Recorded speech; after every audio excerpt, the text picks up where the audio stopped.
Tak ahoj všem. Dámy a pánové, vítám vás na již 52. SEOlogeru. Budu rád, když si zapnete mikrofony, videokamery a hezky se uvidíme. Hello, ladies and gentlemen.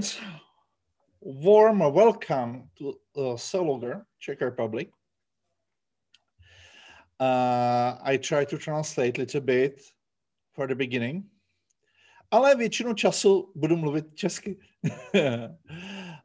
Já jsem moc rád, že jsme se tady zase setkali po nějaké době a bohužel se nemůžeme aktuálně scházet osobně, takže zůstaneme online. Já moc díky, že jste přišli a dneska máme speciálního hosta. Možná někteří z vás znají polský nástroj, který se jmenuje Surfer. Možná, že znáte jako Surfer SEO. A za kterým krom jiných lidí stojí Michal Suski, který je vlastně tady dneska s náma a bude povídat. Michal, warm welcome here in Czech Republic on SEO Meetup SEOloger. How are you? Thanks for having me. Yeah, that's a big pleasure. I wish we could meet in Prague. That would be just epic. But yeah, we have to deal with those video conferences, and yeah, that's fine as well. But yeah, I feel unhappy about we cannot meet like in person.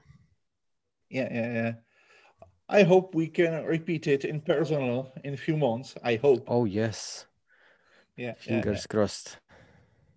And could you tell me how big is SEO community in Poland? I don't know so much about Poland. SEOs. It is pretty big.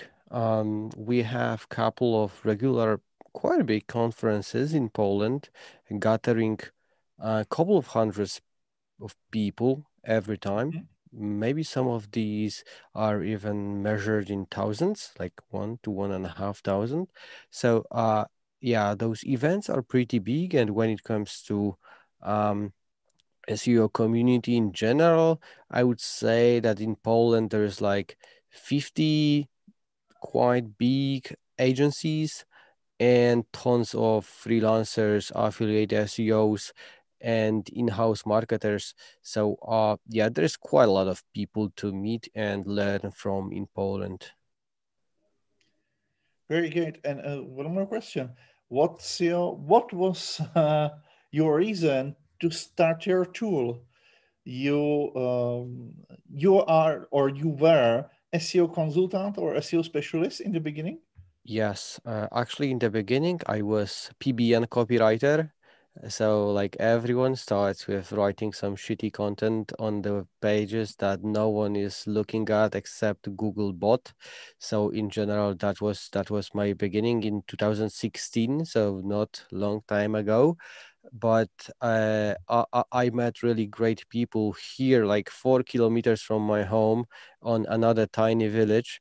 There was my friend Sławek Czajkowski, who was running small agency in that tiny village, and he asked me if I want to join him and start doing SEO, as I was like on the fence what to do next with my career. So I said, okay, show me what is SEO and I will try.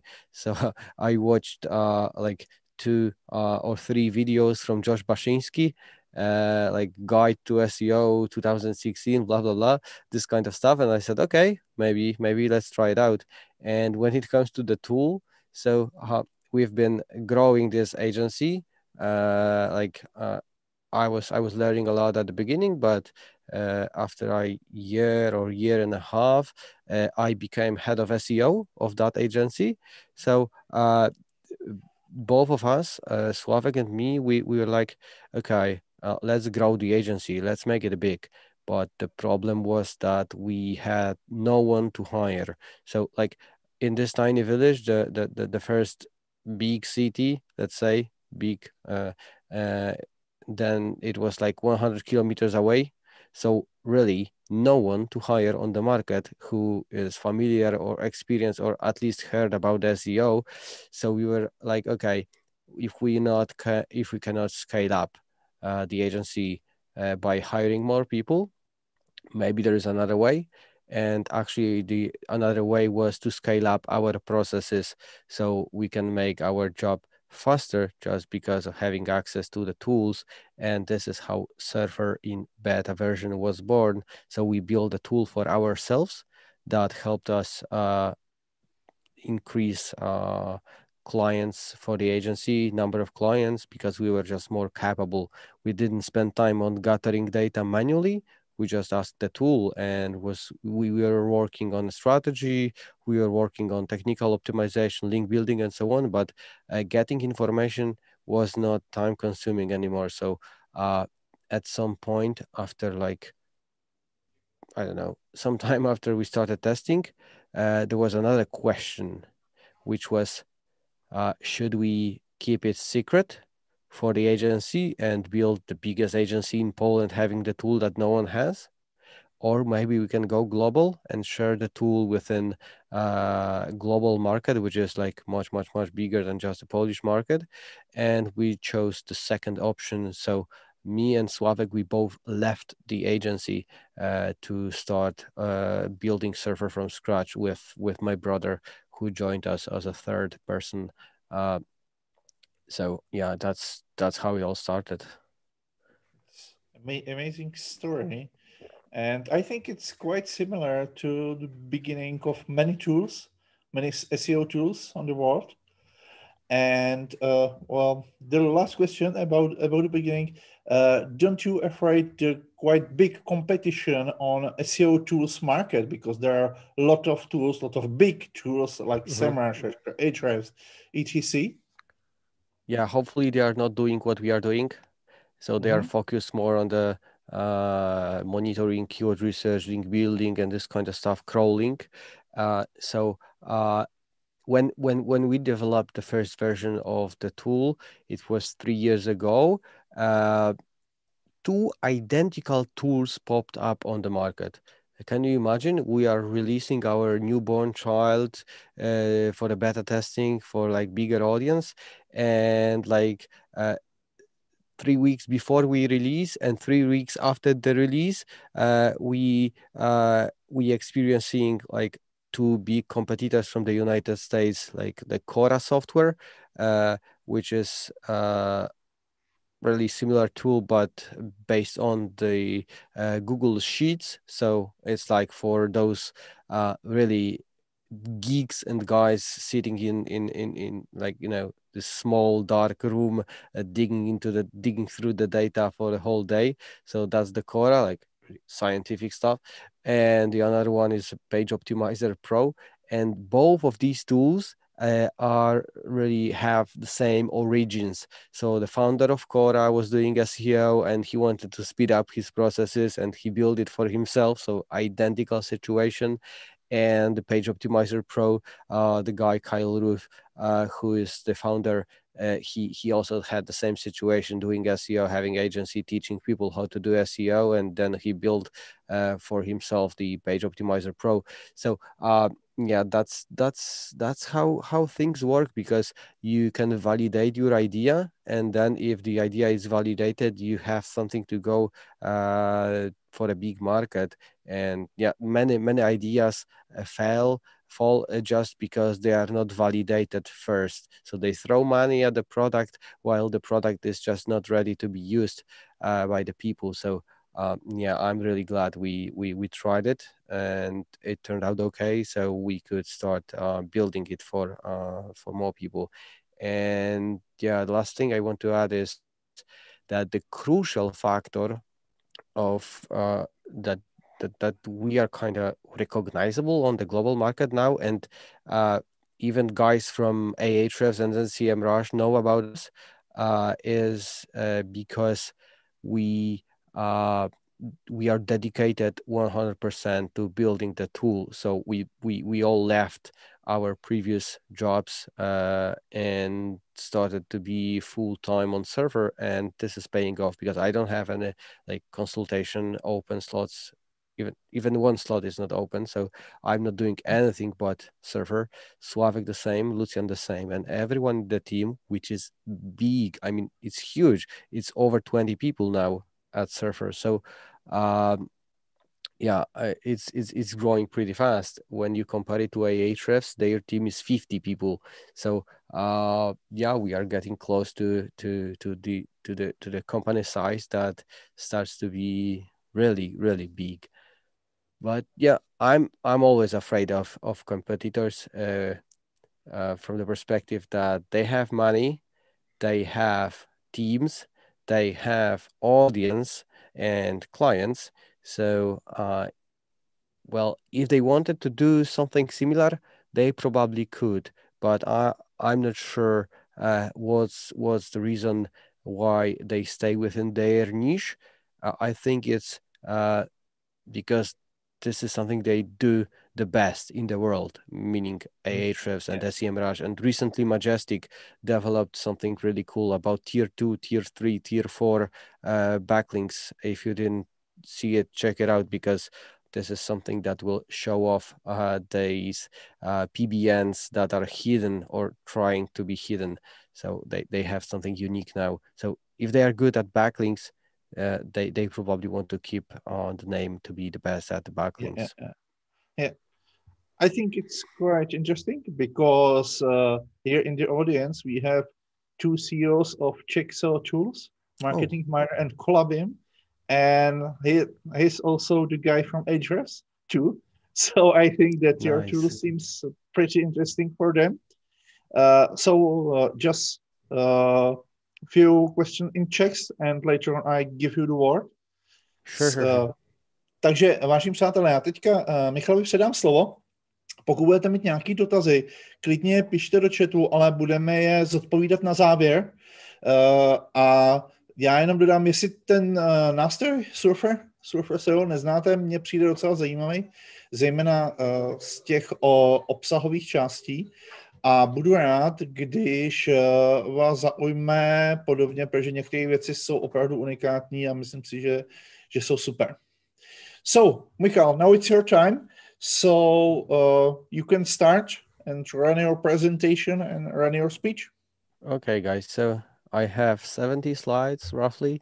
I will I won't be just presenting the slides. We will switch to the live demo in the meantime, so it won't be boring.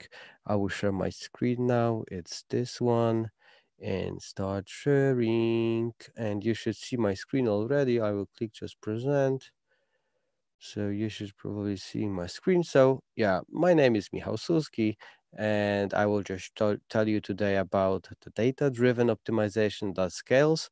And within that topic, but before we dive in, I will just tell you, maybe I don't have to, that's me. If you want something from me, just mail me. It's michil@surferseo.com. And I've not always been doing SEO. I started as at the university as a Master of Science at Forestry. So actually I'm a forestry man, but never worked in this job. Then I was doing quality assurance, which is basically testing software.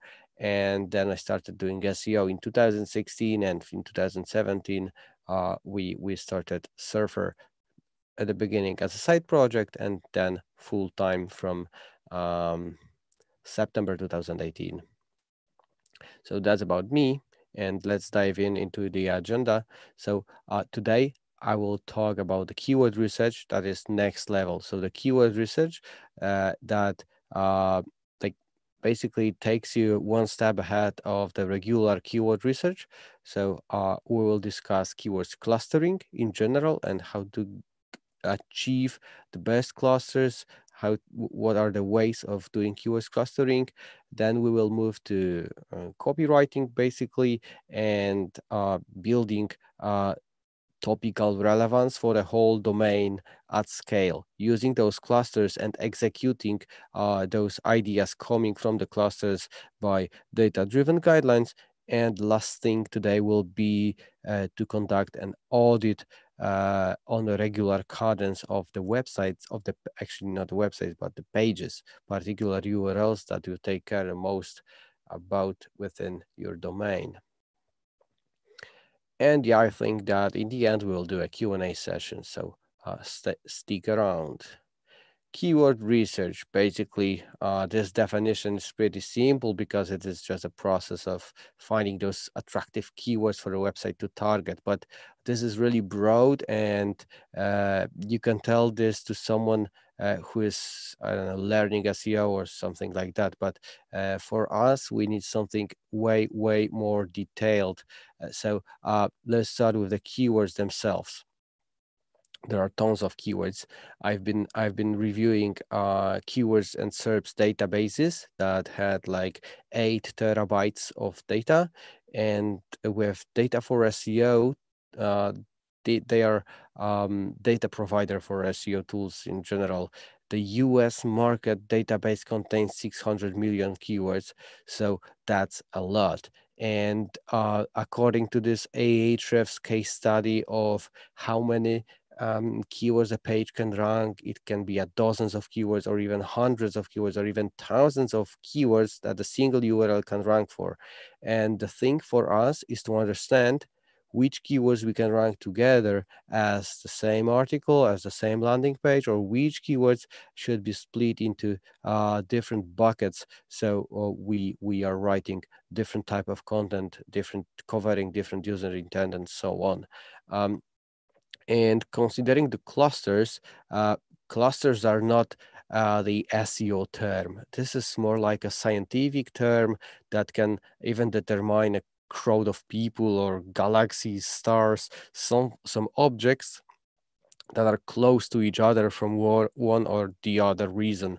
So clusters is not SEO term. This is kind of borrowed to SEO from the science. And when we understand clusters, for me, clusters look like this.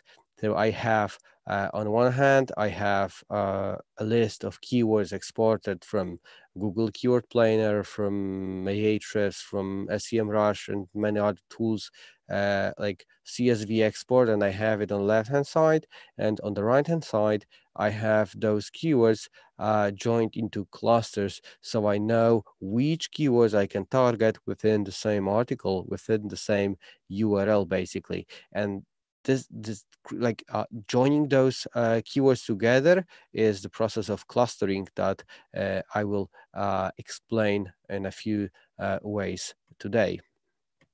So before we dive into clusters, let's find out why do we need these clusters. So in general, Google is creating clusters by itself by ranking the same pages for variety of keywords. So we need clusters to feed the algorithm. And the second thing is that we need to build topical relevance for the domain to gain expertise, to gain credibility in the Google's eyes. So we are actually the best answer for this particular query. So we need clusters to build the structure of our website. So it's about this specific topic. And the third one, and actually one of the most important factors of this year, is to satisfy the user intent, because a cluster is a group of keywords that you can rank within the same URL. And by that, I mean all of those keywords that people will find you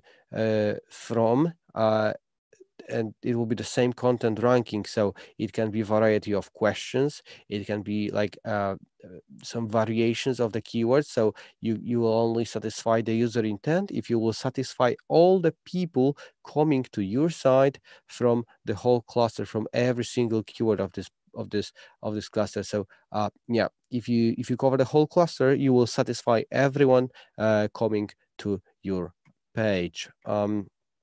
And as we are close to this user intent and topic clusters topic, that would be great to highlight that people want what they actually need right now, right here. They type a search query and they want an answer. If they want how much is dollar to USD or to the Czech koruna, they want a short information right away in their face above the fold. That's 3.5 złotych per USD, right? But if they want to learn about history of the course during the year, definitely they need something long. So you have to determine if your cluster requires long or short form, and it cannot be like random. You cannot join keywords that require short form with keywords that require long form, because either way you will give the wrong answer to the people.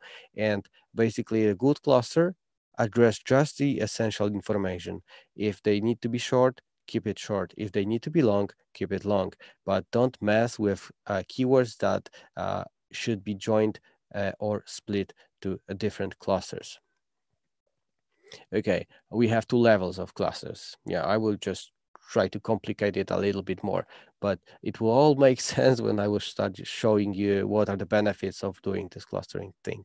So we have two levels of clustering. The first level is domain level, and for the domain level, it's like cluster of clusters. So domain has many URLs, and each URL target a separate cluster. So we have like a lot of topics for the domain, and for the URL, we have a lot of keywords within the cluster. So there's a single cluster that contains keywords, and those keywords create the topic of that URL in general.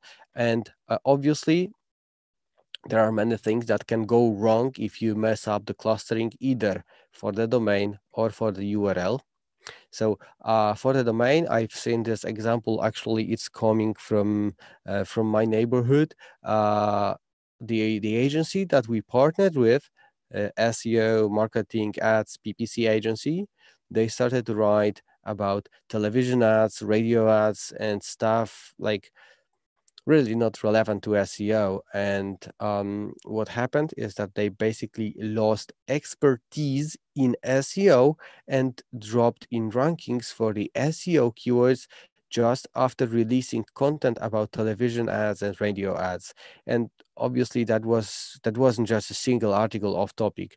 They dropped like dozens or maybe even hundreds of articles about not about SEO, not about digital marketing, but about television ads, radio ads, and stuff like that. And they basically lost all of their or most of their rankings for the SEO terms. So what they did, they went off the cluster for the domain.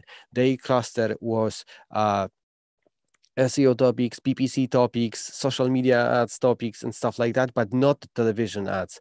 And with that on the domain, they basically lost their credibility to be the best answer for SEO and in general digital marketing stuff.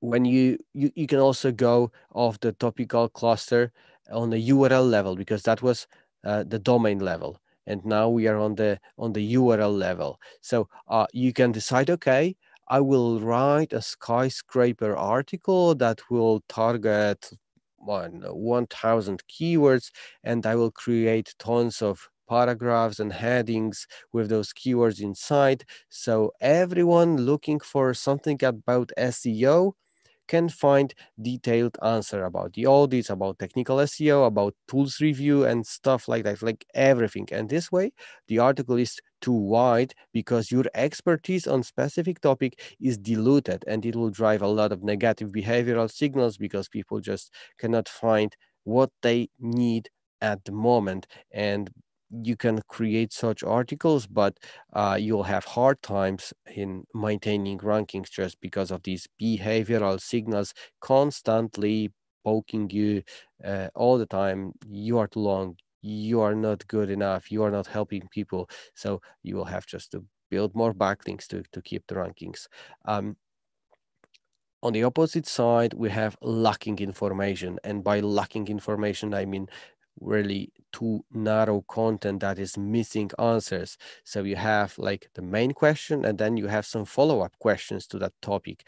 And if you will be missing those follow-up questions, you won't satisfy the user in the first place. Okay, you will get the traffic. The user will visit you and see, okay, this is excuse me, this is my main question and it's answered. That's fine, but I'm hungry. I need more I have more questions. I need more answers.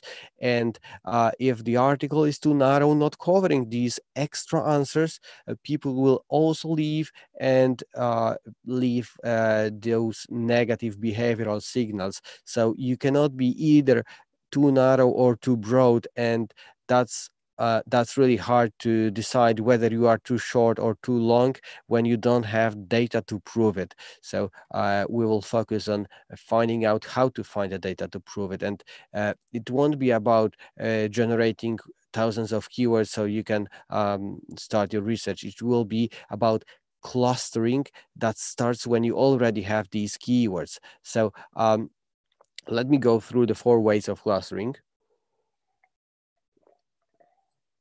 Because we have like the manual process, semantic process, the keyword level, and the page level. I'll go through them all really quick. So the manual process is really cool if you know the industry and it is not like huge e-commerce site, because you can open your research list and just assign keywords to the buckets based on your knowledge, based on your expertise, and it will be probably done pretty well if you know this particular industry.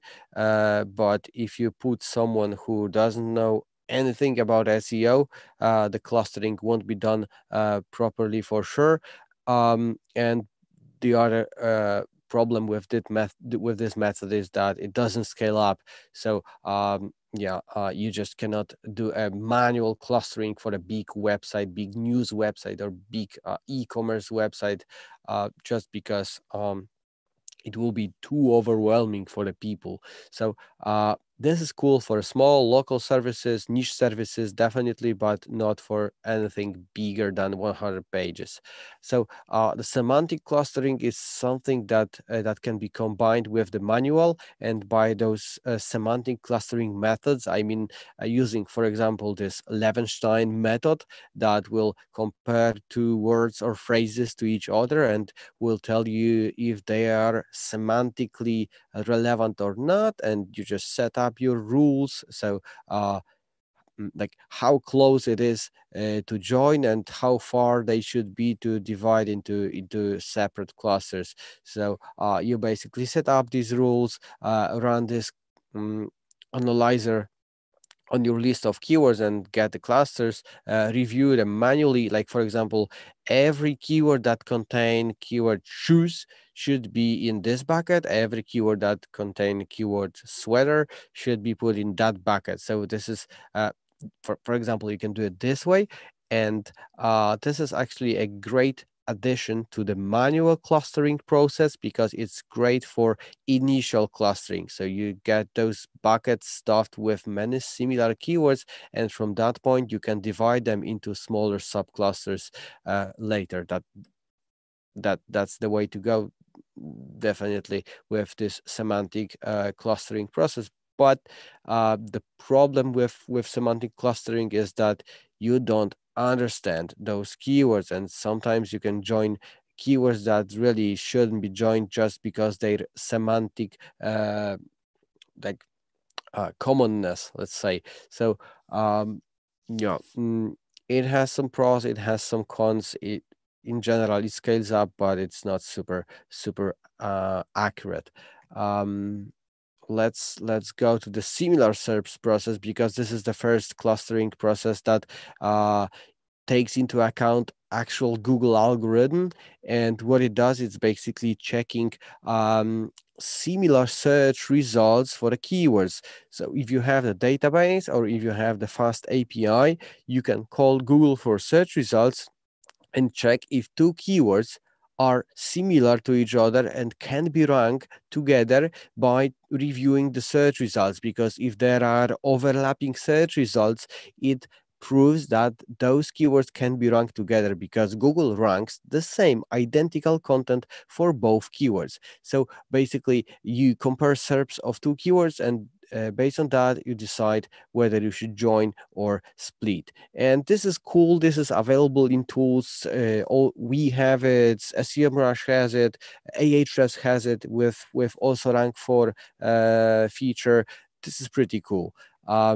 But this is not the level of complexity that allows you to like do it and forget about it, like run the tool and forget, because like here I just choose this also rank for roofing Chicago in the US, and as you can see, those keywords are not so related to roofing Chicago just because the similarity level is not taken into account. So if there is at least one URL that is overlapping, then it is connected with the also rank for. And on our end, we actually did it slightly differently because we measure the similarity level. So if there's a keyword that has 80%, 85% of identical search results, then we join them. You can definitely join them together. And in this situation, I just run the same query, roofing Chicago. And as you can see, those keywords are much closer to the original keyword roofing Chicago,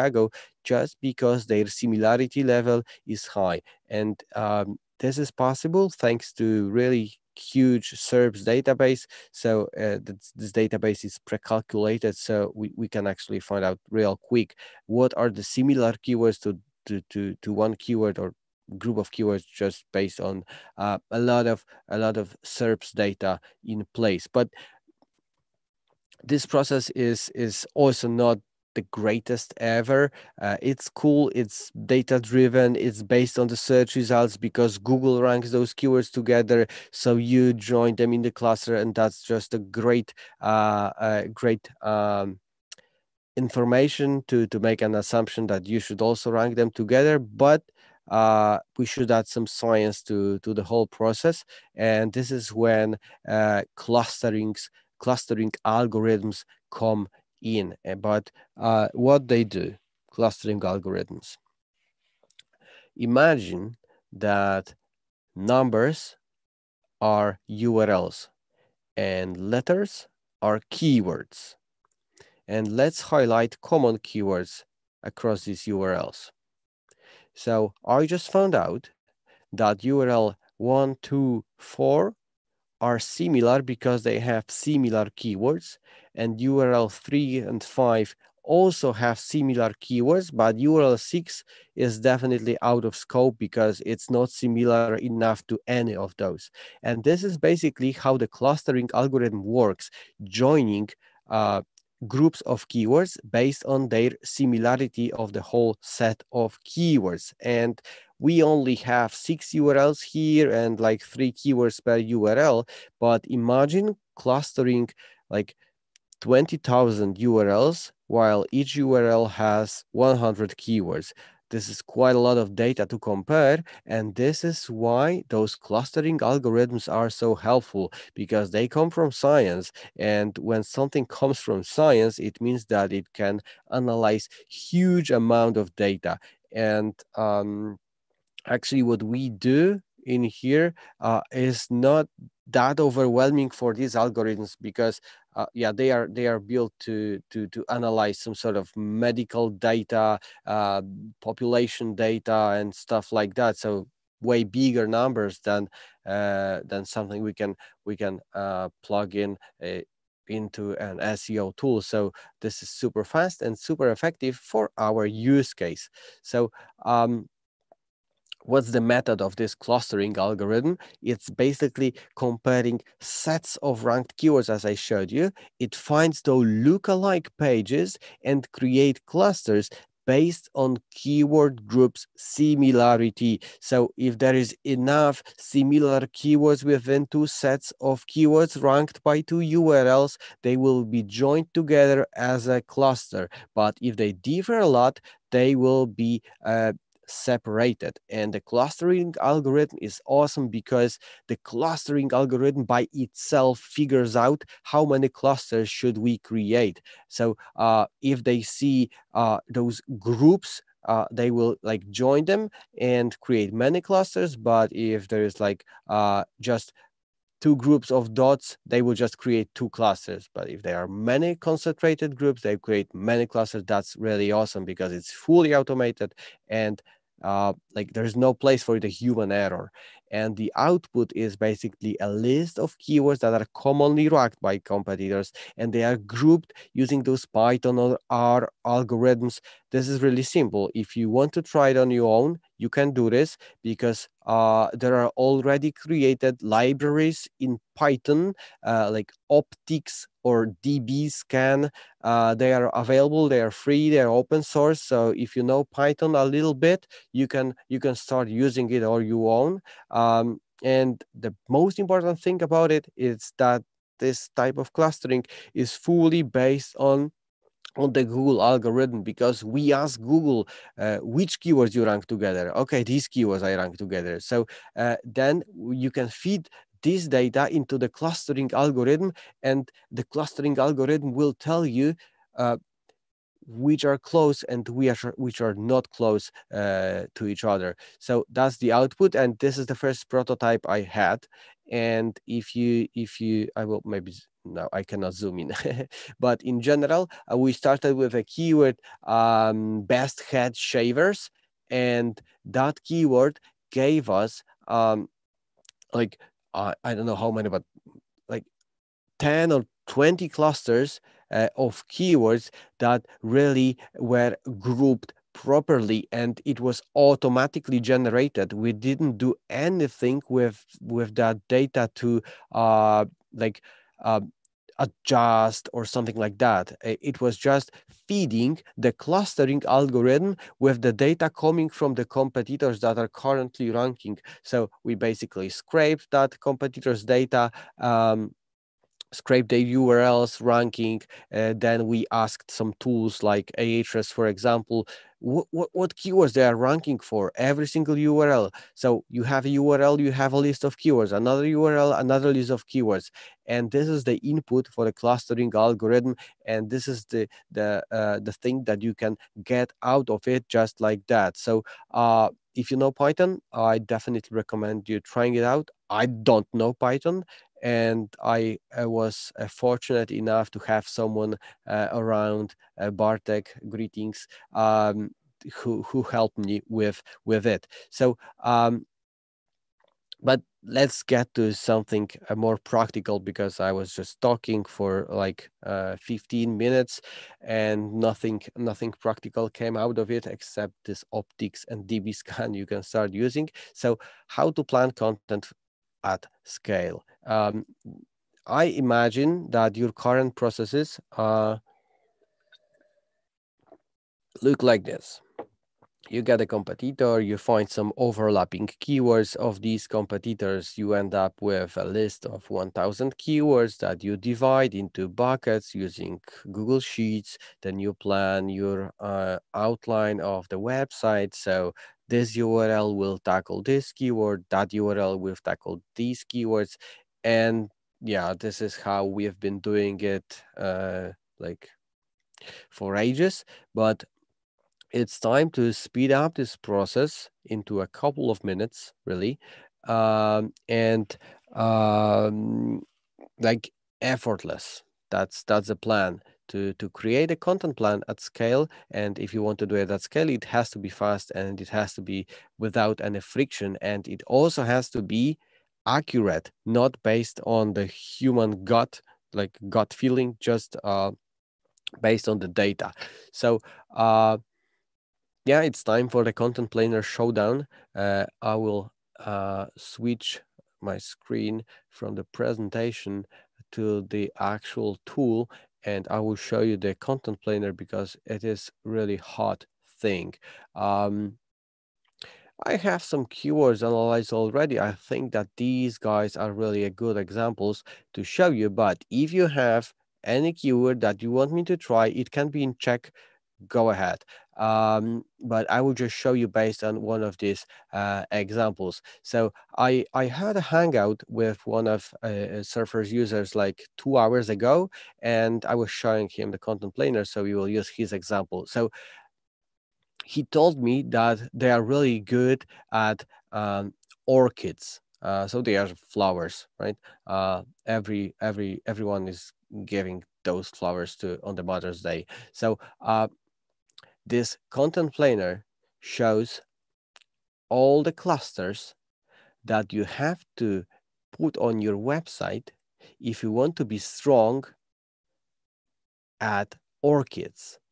So we generated this list that is prioritized from top to the bottom, and it is showing clusters most important to the seed keyword, which is how to care for orchids. And yeah, obviously watering is definitely, repotting definitely, and some different species of orchids, they are super important to be covered. So basically he told me this: I want to rank high for orchids, and what kind of content should I put on a website to build expertise in orchids? So I turned this on. It took us 2 minutes, and it created 130 clusters on how to care for orchids with really different user intent, with some customer investigation intent, with informational intent, and even with the shopping intent. So as you can see, all of these clusters are super relevant to the orchids topic. And basically he has the whole year full of writing and implementing new articles. Every 3 days, he will land an article about orchids thanks to the content plan he created in 2 minutes. And that's not the end, because it's execution time, right? It's not enough to create a content plan. So we have like a list of clusters. We did it in 2 minutes, but what's next? The next thing is to execute this strategy, creating articles that will cover the whole cluster, like watering the orchids. We have 16 keywords in here, and you have all of those variations of these keywords clustered together, so you can create a content that is the most suitable for the whole process. And in general, it focuses on how often is to water orchids and what's the best way and when. So actually we have 3 questions. So with that in place, you can start execute your strategy. I'm wondering if there's anything on the chat, so I can actually create some sort of but yeah, unfortunately not. So yeah, I will just move forward with the presentation, and later on we will talk about how to execute content writing that is not only aligned with general SEO guidelines, but specifically with guidelines for the particular set of keywords. So let me go back to this for a few moments, because it's time for the content creation process. And in general, it looks like this, or at least it looked like this for me. So I was just finding the topic, maybe in my competitor, maybe in Google, maybe on the market. I have the topic. Now I have to analyze my competitors. So I have to take this main focus keyword.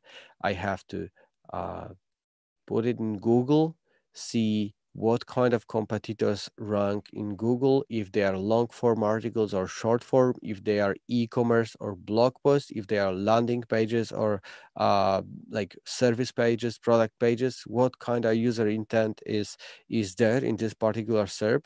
Then I was creating guidelines. So I was really counting words on these pages. I was counting exact keywords on these pages, and I was trying to find some similar topics among those competitors, so I can create a brief for my writer that will satisfy visitors if I were in the top 10. And the problem with that approach was that I spent 2 hours roughly on a single article brief if that was to be done really, really well. And the next problem I had was that first, the writer was having issues with meeting those requirements because they were really strict, like use this keyword this amount of times, use that keyword that amount of times, use this keyword in headings, use this keyword somewhere else, blah blah blah. So they were angry at me because they are not writing freehand on the topic, like 300 words about blah blah blah. It wasn't like that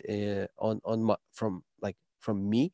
And even though I found the writer who was meeting those requirements, I had to test them. So I had to review the text and Control F these keywords, count them, check the length, check the structure, how many headings, how many paragraphs, how many images, and all the stuff that is important from SEO perspective while writing SEO optimized copy. So obviously the content that was going back to me wasn't optimized completely, so I had to optimize these articles further, spend some time on Surfer and find what are the other keywords, what are the other elements that are still missing, and yeah, I just had to tweak it before it landed on the page. So this whole process was really time consuming. That was effective because we had a lot of successes writing this kind of content and landing this content on weak domains that were actually ranking in the top, overtaking stronger domains because they were really well optimized. But that was super time consuming and that wasn't scaling up at all. Because yeah, you have some time, you have 8 hours a day, you have 5 days a week, and you have 20 days a month, and you cannot spend it all on creating content briefs and then reviewing if they match your requirements. And this is where the content editor kicks in, because you can create not detailed or not quick enough guidelines. So you find the topic, it's manual. You analyze competitors, manual. You create guidelines, manual. You review the text, again, manual. And you optimize it, again, manual. And with the content planner that showed me the topics and the editor, I can cross all of these issues out because the tool got me covered. So let's connect the dots and find out how to go through this list. So we have topics in Content Planner. We analyze competitors automatically by the content editor. We create guidelines. It's done for you because it's in the background calculated. We review the text in just one look at the content editor because we see that the requirements are met, and there's no point of optimizing it further because all of those contextually relevant keywords picked up by the algorithm, by the NLP, and some prominent words algorithm that we actually introduced, it's actually done and nothing to do for the SEO. You can focus on internal links, you can focus on strategy, you can focus on technical SEO, you can focus on link building. You don't have to focus on rechecking and rewriting and again putting keywords here and there after your copywriter decided to not to meet your SEO requirements. So let's show off the process of content creation at scale. So I just scratched the surface with the content planner, and now I will show you how to execute this content plan really, really fast. But I will just take a sip of water.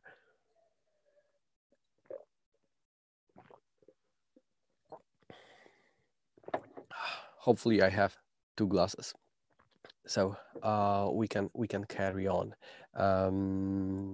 Switching from the presentation to the content planner again. And let's create some content.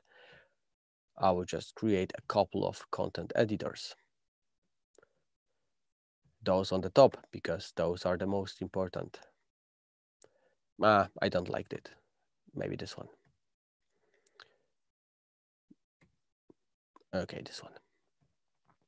So I'm already creating 4 briefs for a copywriter, and it won't take more than just, yeah, the first is ready. Second is ready. So in the meantime, yeah, third is ready. I just can't believe it so fast. The first time when I'm showing it live, it's really fast, you know, that's Murphy's right. Always when I'm running a webinar, there's something wrong. But today, nothing like that.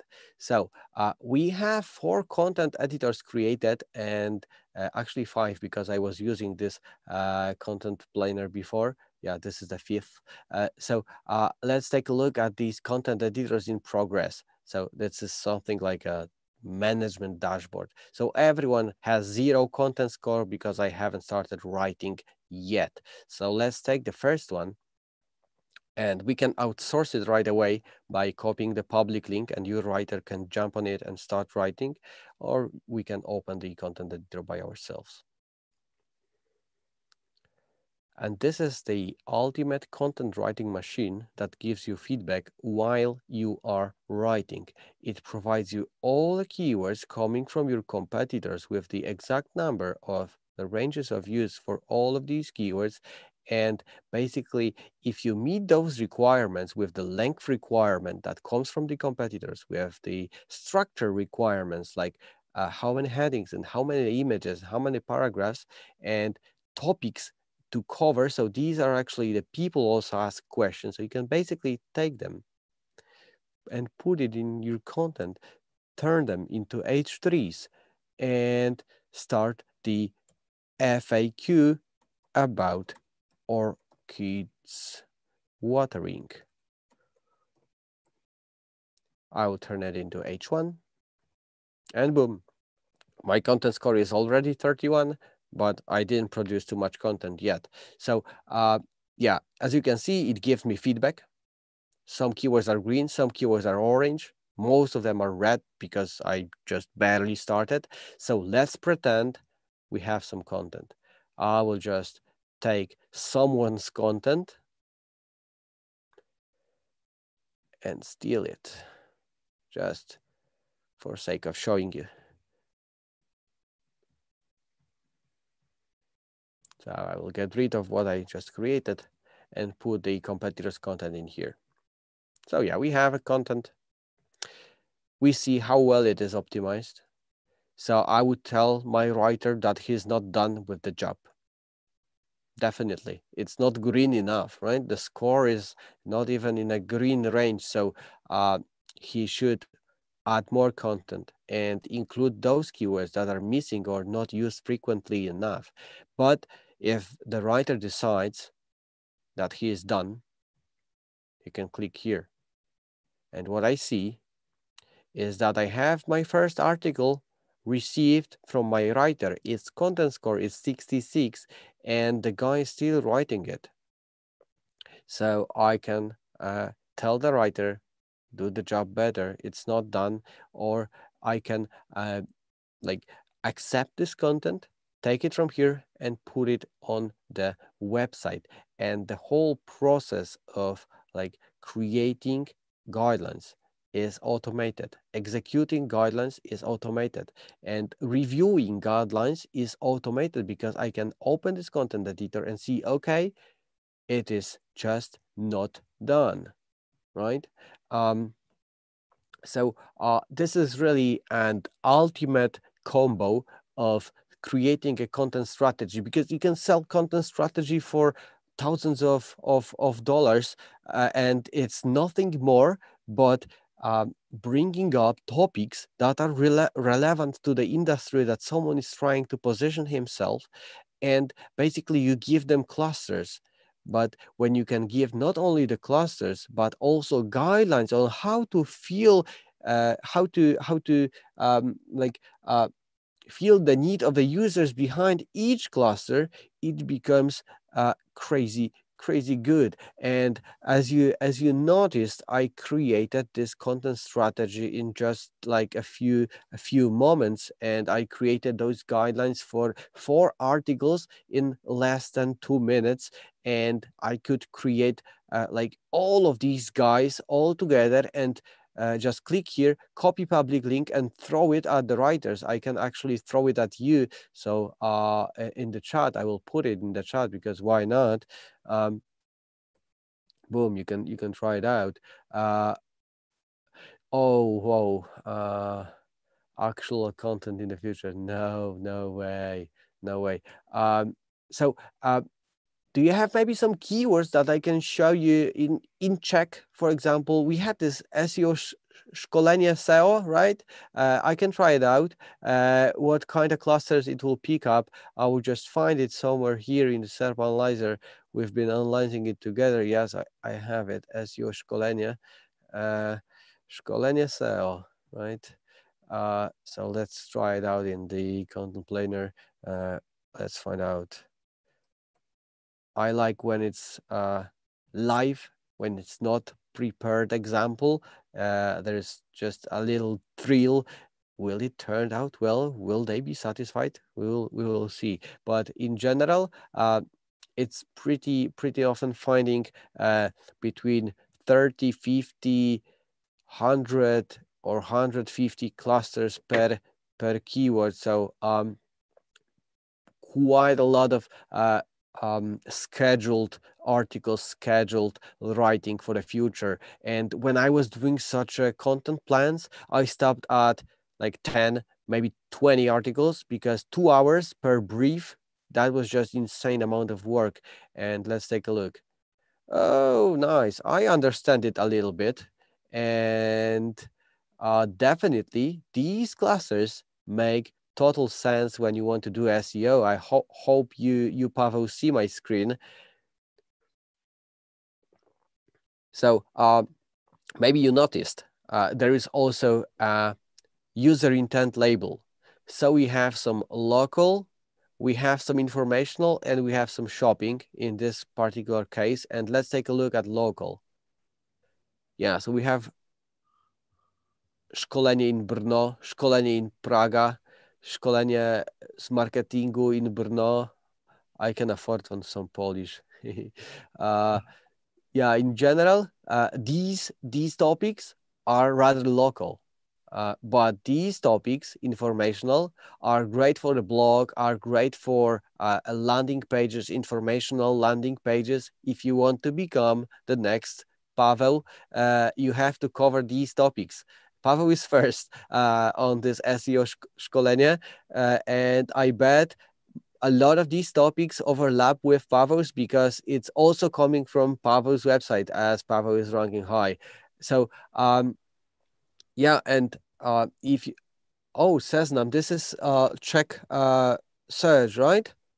Yeah, so nice. So as you can see, these keywords, the lower we go, we get slightly more far away from the main topic, but all of these guys on the top are super close to szkolenie SEO. And if you want to create a blog about it, just take these guys, create content editors, produce content, land it on a website, and that's it. That's really it. That's how you create content plans and execute those plans at scale. I spent 1 minute, and then I can spend a few more minutes creating those content editors, and then I can spend a few more minutes creating a like Google Excel file with all the public links, so my writers can pick them up and start writing, and I will actually see it, what is in progress and what is done, and land it on the website.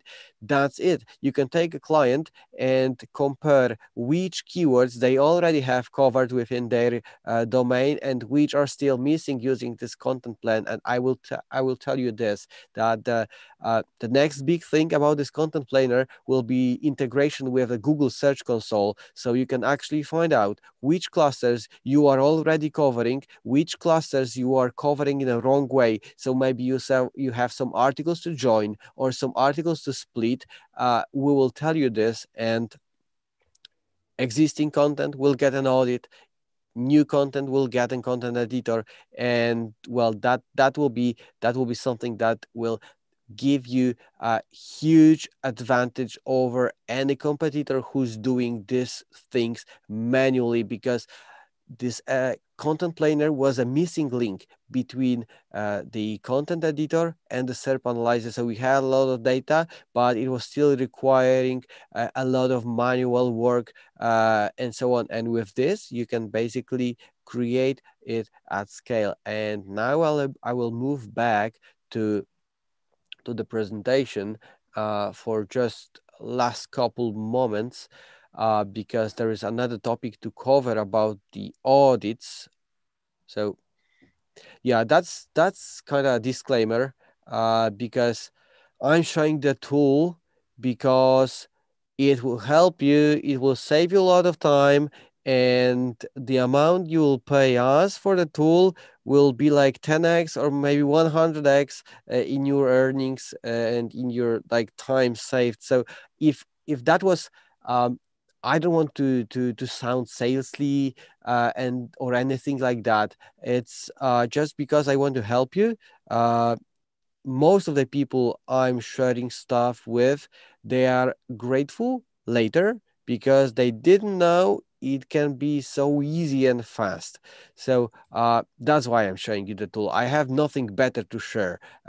Of course, I have some tips and tricks. I have some like SEO black hat stuff covered from the expertise of working in the agency and so on. But the best thing I can tell you is how to speed up and automate your processes of the finding topics, creating content, and auditing pages, which we are going to do now. So yeah, actually I have 2 case studies to back up myself. So let me present them real quick. Topical relevance. This is basically after using of those content planners. So after building this topical relevance using clusters, and there was a guy from the US in the organic gardening niche, and he was optimizing and creating content. Like basically, he was doing what I showed you.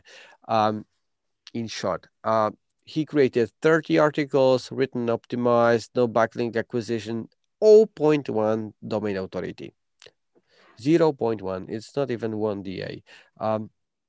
And this is his website. Yeah, DR 0.1, Ahrefs rank 100 million, 20 backlinks, but organic keywords over 3,000. And almost all in the US and other English-speaking countries. And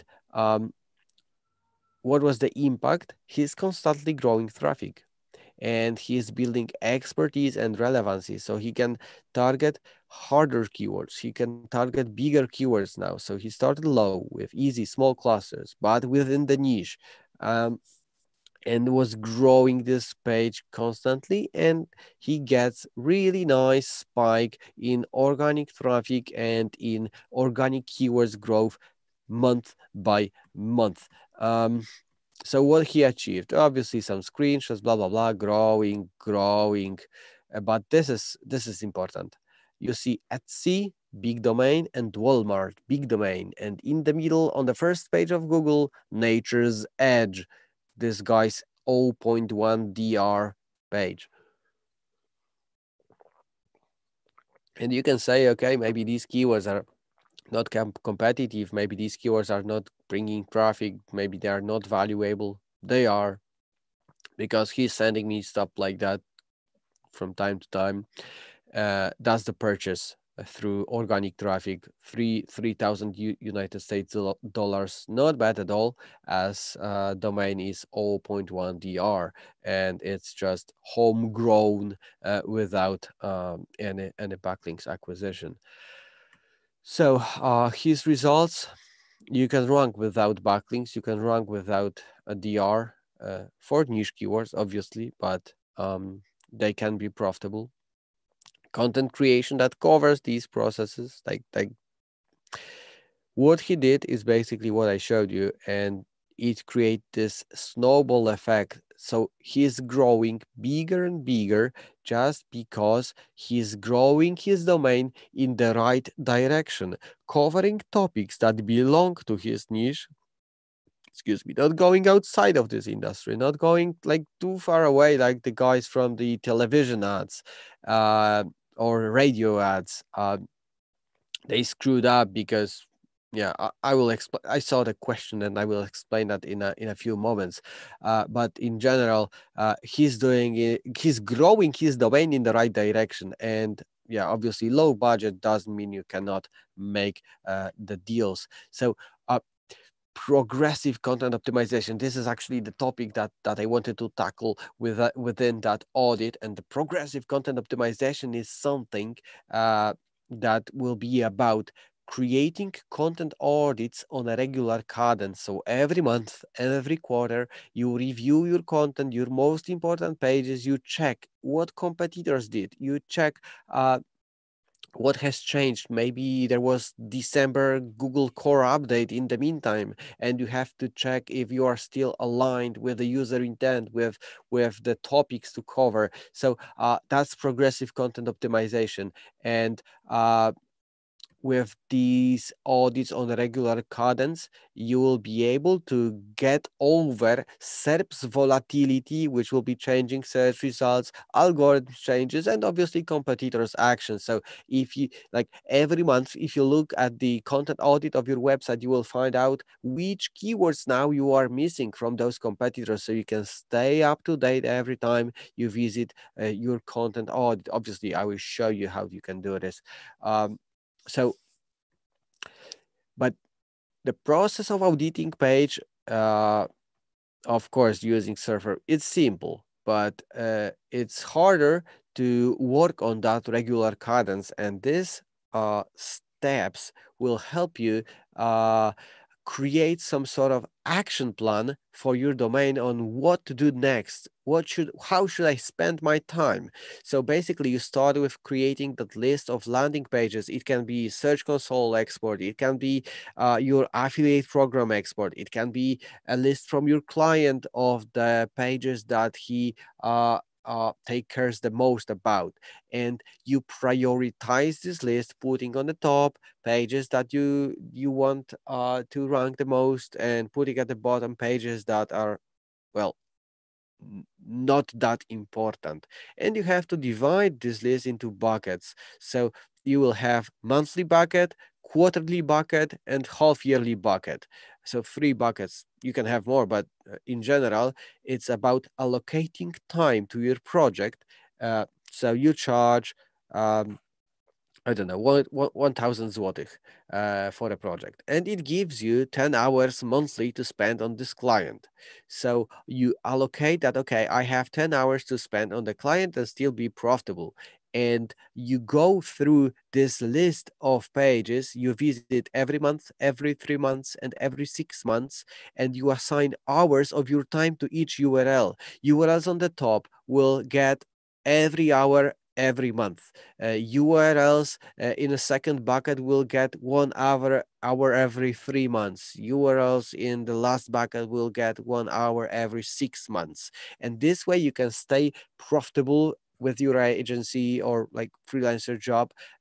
With this process, you won't miss out any changes that can affect your most important URLs. And again, those URLs that are not that important to you, you can also review them from time to time and try to make them more profitable this way. So what's the impact of such a content audit? Even simple, small, 1 hour long content audit. You get aligned with the current demand. You find new topics and expand, and you rank higher. And I have another case study. What time is it? Not bad. So we have another case. I have another case study of what happened after a particular content audit for a big keyword. That was in Cyrillic, in Russian.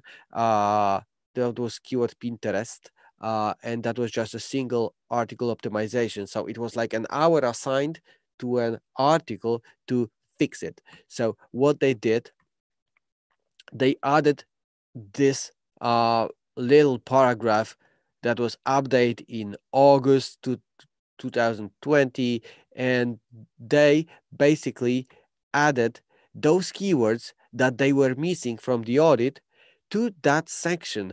That's it. It took her, because that was Oksana, it took her just like an hour or so to fix this article, and take a look what happened. 90% of her keywords improved. 90% of all of the keywords she ranked for. 150 new keywords appeared in her monitoring, and she managed to rank even long tails without using them in the content. And this is the screenshot from her monitoring tool. I don't know what's that tool, that maybe, or something, but like a lot of improvements. Some keywords really competitive, 10 positions up. Keyword 590, keyword 880 searches monthly, top 10 from out of the blue. So yeah, like she sent me a lot of these screenshots. I just took two to show you, but she's really a tester. She's a doer, and she optimized 2 more pages to prove it's not just a lucky incident. So she optimized another page and received identical results, and another one and identical results. So yeah, as I said at the beginning, I just won't be reading those slides. So she managed to fix her article in just a couple of moments by a simple audit you can do on the regular cadence for all of your pages at some point in the future, of course, so to stay profitable. But this basically helps a lot with maintaining your rankings, because she was ranking already quite well on a hundreds of keywords, but 150 new keywords were found for her. And yeah, that's basically what you can do with the regular. Imagine she was doing these content audits for most of her pages on the blog. She will just grow. That was a Get Response website, so pretty well known. You may know this website, this service. So preparing the content audit, again, going back to the practical stuff, you go through your search console and find keywords that you are ranking between position 8 and 20, let's say. You export that list, then you see what was the keyword that you can improve and what's the target URL. You plug this keyword into the SERP analyzer, and you basically review the competitors, generate an audit, and do what she did here. So what was this? Where that was? Oh.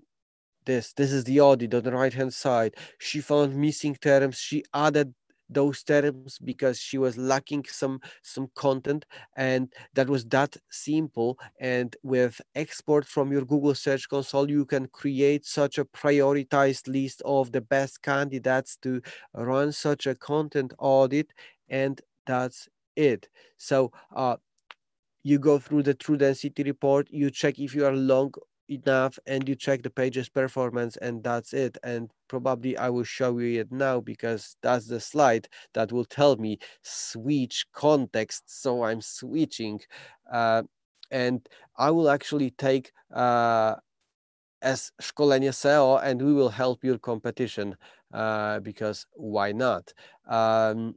So we have a couple of pages ranking, and these guys seems to be yeah, they are matching the topic, because all of them are about szkolenie SEO. So I will take someone with really low content score, so they have a lot to improve. Maybe this guy learned to code, why not? And I'm just clicking the audit, and I can see that they are missing exact keywords. So how come they cannot rank? And all of these keywords that you will find here, okay, there are some yeah, stop words in Czech, but we will get rid of that soon. But in general, you will be able to find like 10, 20, maybe 30 keywords that are meaningful to this topic and include them within your content. The content itself is way too short, again, especially comparing to your Pavel and to the Roberts and to the H1. That would be great to have slightly over 1,000 words of content on that website, and this content should be filled with those missing terms. And actually this learntocode.cz has a great situation to tackle this keyword because they are already ranking pretty high. Their content is screwed up. It does not contain those important terms, especially exact keywords and its variations.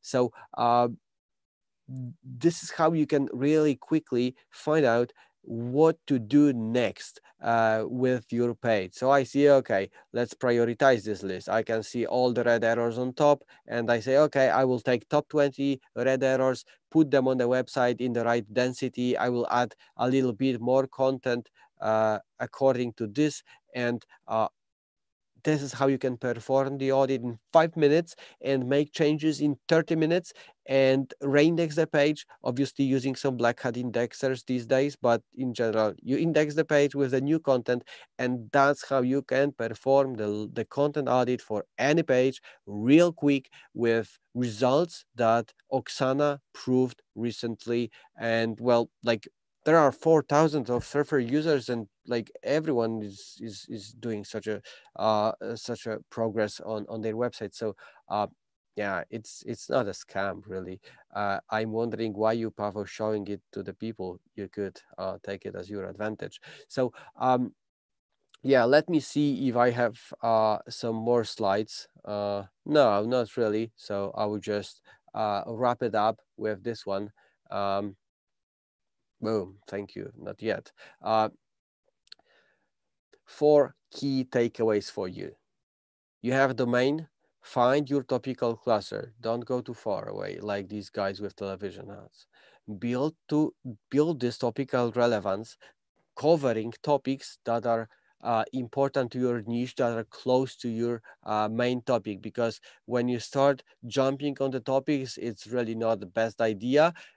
You can jump on another topic when you fill the first topic completely. Then optimize for the topical coverage like Oksana. So those missing terms, include them. Not only take this exact keyword and maybe variations, try to tackle the whole set of words and phrases that are relevant to that content, and it will give you this boost as she had, because she was already optimized for the Pinterest, but with optimizing her content based on all the terms that were contextually relevant, she managed to find 150 new keywords for that page, plus audit on a regular cadence, because this way you will be able to control what's going on and control how good is your content in the changing, volatile environment as the search results definitely are. So that was data-driven optimization at scale.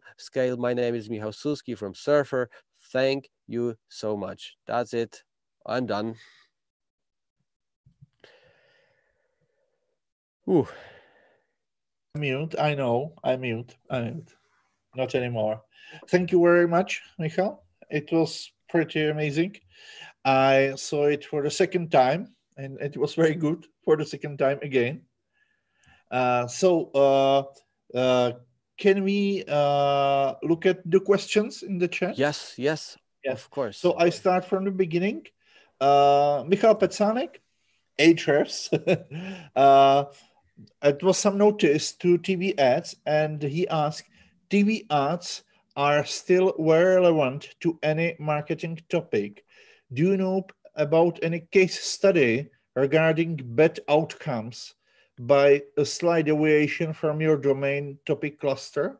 So that was the case study. So we were partnership agencies, KS agency that actually I sit in the office, and the agency in the neighborhood, and they thought that it would be a good idea to cover more, to cover bigger chunk of the market. But if they did it this way, so landing some articles on a regular cadence every month, every week, and so on, that will be probably all right. But they wasted all of their crawl budget on irrelevant to the main topic articles, because they dropped tons of these articles on the website, diluting their SEO expertise. And as far as I remember, that was 3 years ago, but as far as I remember, they had more content about radio and television than about SEO. And their well-established SEO positions in local and some countrywide keywords, they just dropped right after their action. So yeah, but I also have some case studies from my friends in casino niche, gambling, so pretty competitive stuff, gambling in the UK. And this is what my friend observed after changing context from gambling only and start to write about betting. And yeah, he had similar results. So well, I obviously I won't show you any of these domains, but yeah, that's what I know about the topic. Okay. The second question from Aaron: how broad should the keyword be in you enter into the planner? He has some bad experience in larger, broad keywords. So where is the line? Yeah, so I'm wondering, when did you try it? Because 2 days ago we completely rebuilt the planner algorithm, and yeah, it sucked for a big keywords, but now it's not. So if that was the previous version that took about an hour, then please reanalyze it with the current one, because the results will be much different. So there is no line. Everything will work there now. I haven't found any keyword that didn't give me relevant clusters yet. So that would be great if that was a recent update and you didn't found any good clusters. Let me know. I would love to find out what was the keyword and how we can improve. Okay, great. Jakub Reyners asks, do you have plan if it, for tool if it can handle with check questions in SERP Analyzer? Isn't it already? I'm pretty sure it works with. I hope so, but I'm not sure. Jakube, můžeš to doplnit? Klidně si zapni mikrofon, jestli nevadí. Oh, I just asked Jakub for... Yeah, I understood everything. Check and polish is quite similar. Yeah, but not in talking.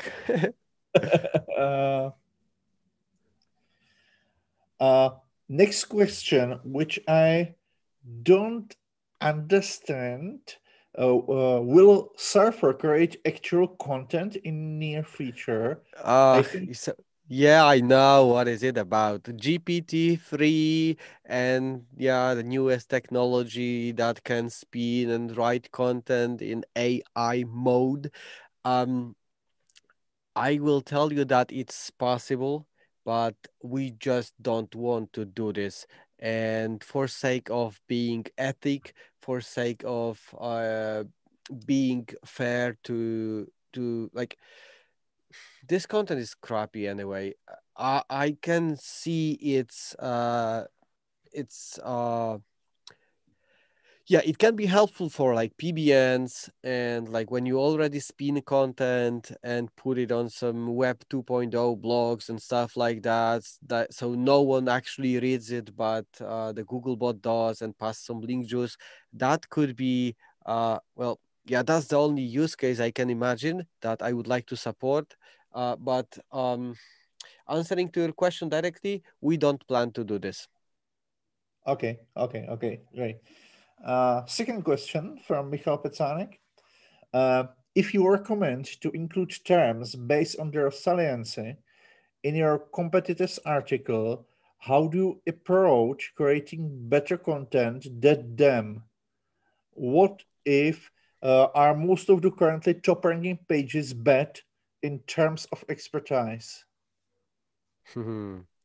Yeah, good one. Good one. Good one. Tricky question. Yeah. So it actually, if everyone is bad, it gives you a clear insight that you can take them over with the great content, because there is no good resource of knowledge. But even though everyone is bad, they can be bad in different angles. So someone can be too short, someone can be not using exact keywords, someone can cover just a single topic, someone else can cover just another single topic, and they can rank this way. And when you combine guidelines based on all of them, you will always be better than them. Obviously, you won't be the best source of knowledge from the books and so on. But if that's the content that Google found the most helpful for that query, if you multiply these competitors' efforts, you will be better than them and most likely good enough to take them over in the search results.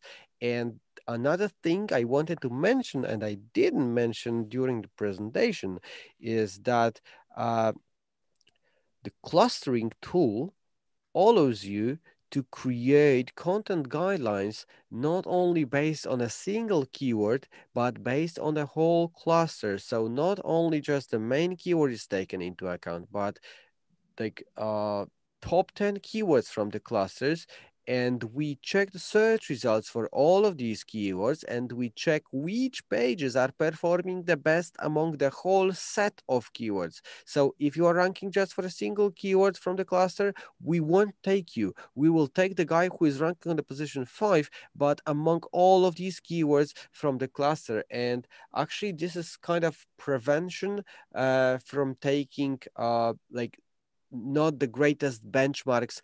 I know it doesn't solve the whole problem, but it helps a lot with finding the best resources out there. Yeah, in general. But I would like to talk to you later, maybe, Michał. We can arrange some sort of a hangout and discuss that stuff. I'm really eager to hear your thoughts. Okay, thank you. Martin, want to know, he saw that you can create keyword clusters, and what about to LSI and Google entities?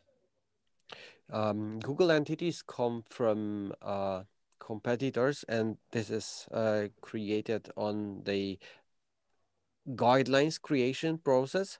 So when you trigger the content editor, you can actually get those entities, and it's on a second stage. And when it comes to LSI, I'm not a fan. I'm not a fan of LSI keywords in general because, yeah, there's no connection between LSI keywords and Google algorithm.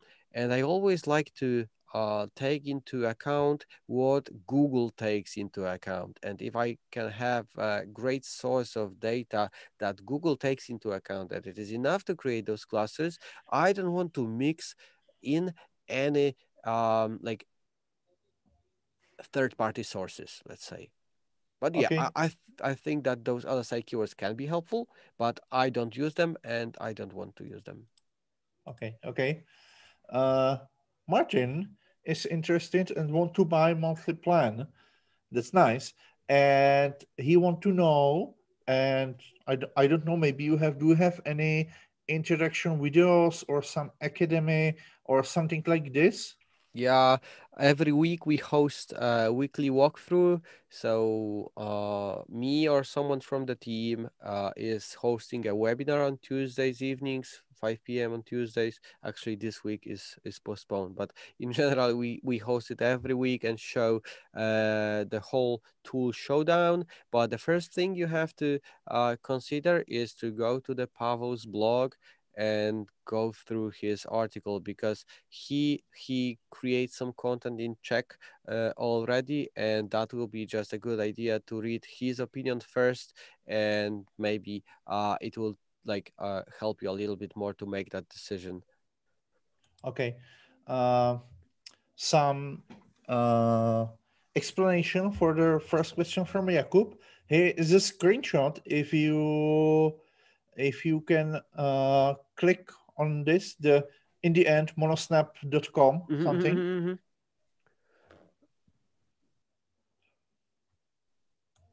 Oops. Okay, I clicked on it. Ah, this one. This is so old. We are going to get rid of that thing in general, but so these questions come from the keywords database, and the keywords database create list of similar keywords to your seed keyword, and if there are similar keywords that are also questions, they will be found in this questions tab. But you know what? Maybe we don't have check question words. Like for the English, we have those words like what, why, how, and so on. For Polish, we have these words. And I think we have some libraries for different languages to recognize these questions. And I bet that we may be missing questions, keyword questions for Czech language. That, you know what, that would be great if you could go through the keywords tab, and if you find questions there, then I'm right and we are missing the library. That would be great if you could let me know. michal@surferseo.com. It's michał@surferseo.com. Okay, great. So guys, any more questions? Got something long from Philip. From Philip? Oh, yeah.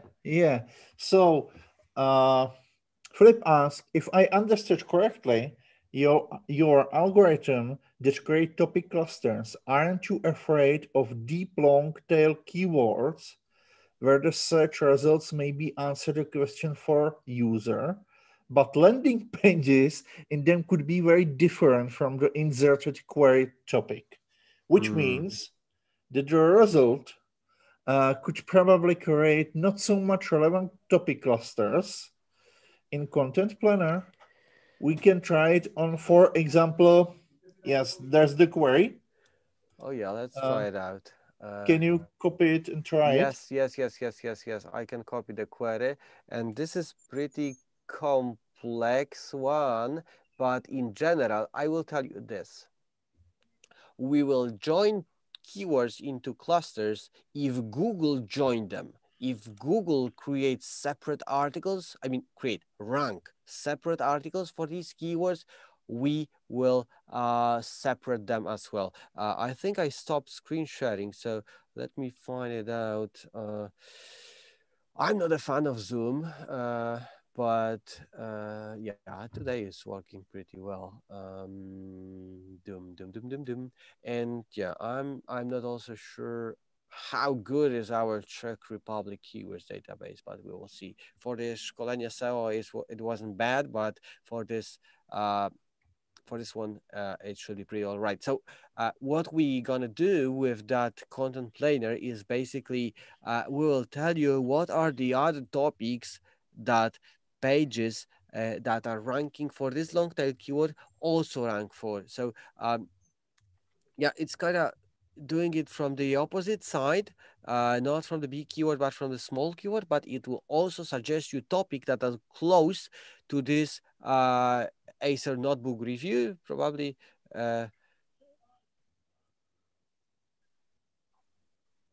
Oh yeah, najlepszy notebook Predator, okay. Yeah, so in general, it suggested topics on how to buy a notebook and what are different types of notebooks, different models, and like, okay, notebooks up to 1,000 or 100,000. Oh, 10. Okay, it's in Czech, right? Corona. But in general, yeah, it shows you, yeah, something. You could probably find 5 to 10 topics out of it to cover on your blog that is about how to buy a laptop. If that's the case, then you are good. But I would start with a keyword. I will use United States, if you don't mind. How to buy a laptop. And that will be a bit better seed keyword because it is, yes, more general. And when we start with this general keyword, we may also find some long tail keywords as well. And these long tail keywords may be found as the head of the clusters or as part of smaller clusters. So yeah, if they are part of other clusters, it means that you should include them within one bigger article. But if they are top of the clusters, it means that you should cover them within a separate, probably shorter form article that will be just about this particular topic. And we are almost there. So let's take a look and what's going to pop up. But we have also some like on the back end, like on like maybe not the back end, on the staging server, some sort of bigger settings for this content planner. And I can tell you that for big niches, like for example mattresses review, that is super competitive. This one will be super competitive as well. We've been finding like 500, 600 clusters. So like a lot of information to process. Yeah, 100 topics in here. Yeah, and you see, isn't it long tail? Isn't that long tail? Yeah, It's some of them quite long tail. Like, do you need a laptop for the college, right? Really long tail one. So as you can see, this list is pretty good, and it contains some shopping terms, so more suitable if you are e-commerce, more informational terms, but most likely customer investigation, which is basically affiliate URL. So affiliate pages are dominating in these clusters. So you basically create content that will send some affiliate stuff, like, yeah, that will make people buy from Amazon, for example. Okay. So I have some question for the future. So what's your plan with Surfer in, I don't know, next month, next years? I would love to integrate it with Google Search Console, so we actually can tell you where you are with this content plan without checking in manually. And not only that, but like right now we create this content plan and it's there. You can create editors and so on. But it's the plan is to make it curated. The plan is to make it an ongoing content plan. So every month, for example, we will run the content plan again and tell you if we found any other cool topics to cover. So even if your content plan is full, like fully done, let's say, then you will receive regularly those ideas coming from competitors who are not sleeping, right? So that's something we want to include along with this Google Search Console integration, because that will be just super helpful for people to find out where they are, what they need to do, and even if they end, we will also let you know what's next to be written, to be covered, plus the editors created through the content planner can be also curated. So we will probably be able to recheck those content editors, even if you have the content created already, and let you know, for example, okay, search results slightly changed because there was a Google core update, and here are the 10 terms that new competitors have. Or for example, you are writing a review of the noise cancelling headphones, and there is a new model from Sony of noise cancelling headphones, and here is the information. All of your competitors used this keyword, which is actually a new model, so you'll be notified, so your content will be evergreen, not just a single shot. So it's all about maintaining the site, about the plans are about maintaining the site better, about taking care of the business effortlessly without like this list I told you about on the regular cadence audit. It should be automated in some way, and we want to do this. Okay. And final questions is the price. So do you have some trial or something if someone want to try it or test it? So there is a trial you can buy. It is $1 and it is 7 days. But I can actually, you know what? I just figured it out. For people who joined us today, Pavel, you will send an email that I will create an account that will be like a pro plan. There will be quite a lot of content editors, quite a lot of SERP analyzers to create. So don't be greedy. I will just create an account for you so you can play with it. It will be available for a month. So you can try it out, do some queries, do some analysis, leave some credits for the others. And I think that it will be the easiest way to test it out. Okay, great. So, guys, send me an email and I compile it for Michal and send it to Michal. That will be fine. Great, thank you. And in the end, I have for all of you sample if you like it. So there will be 2 questions. If you know Surfer SEO before, and if you want to try it now. So there is a poll. So if you can vote here. Can I vote? I hope so. You can. Unfortunately not, but yeah, I see the Okay. votes coming. 41%, 50% voted. Nice. So we are pretty well known in the Czech Republic already. Probably thanks to Zdenek Dvořák. Yeah. I'm afraid Zdenek is not here, but he was the first who told me about Surfer. We met with Zdenek in Bratislava. In Bratislava, this year. Yes. Yes, on the conference. Yes, Mm-hmm. It was nice. That was the last event I attended. Maybe not. One of the last events. Me too. I think I'm afraid that it was really the last, and after that everything was online. Yeah. Okay. So almost everybody already voted. So I will end the poll. 3, 2, 1 now, and I can share the result. So I think it's quite good. Yeah. 78% want to try it. So I think it works fine. If any one of you have any questions, you can ask now. Yeah, and you know where to find me. I sent my email. I will send my presentation as well, and I'm happy to answer any of your questions. But I have a question: when we can meet in Prague? When?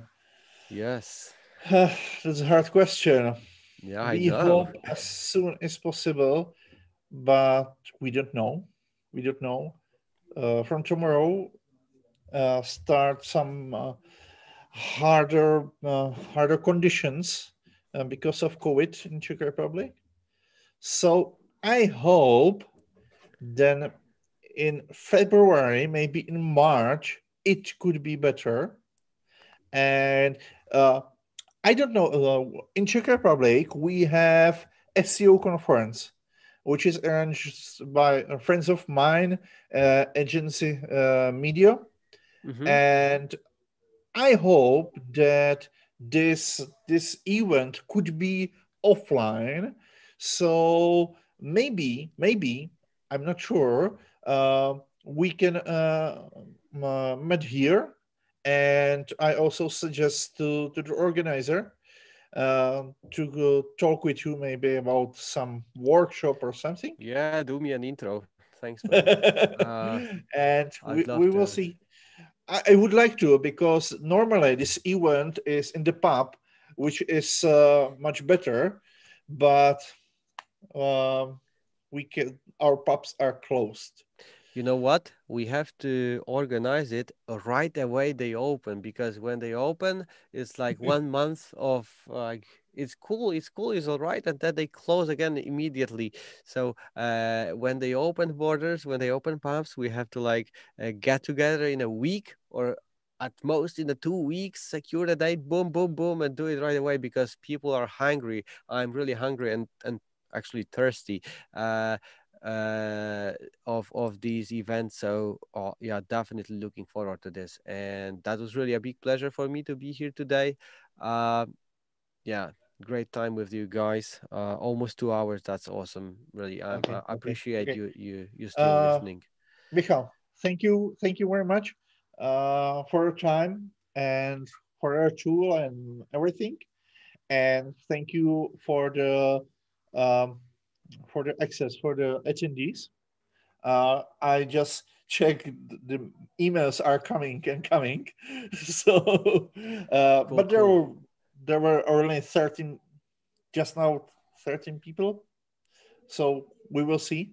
And I think that's all. Just now I stopped the streaming to YouTube.